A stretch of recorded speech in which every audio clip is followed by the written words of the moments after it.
সকালে রান্না বান্না হয়ে গেছে, তো আজকে নিরামিষ রান্না। তো আমার ছেলে নিরামিষ খেতেই পারে না, তো ওর মতো এসে রান্না করে কী করতে, চলো তোমাদের সাথে একটু শেয়ার করি।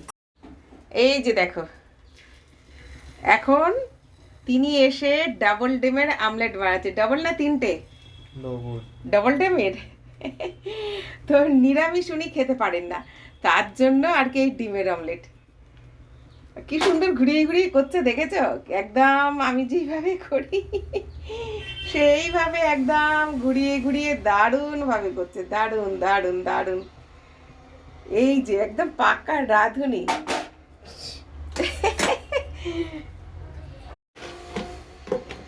এই যে কি রান্না হয়েছে এখন খুলে দেখবে।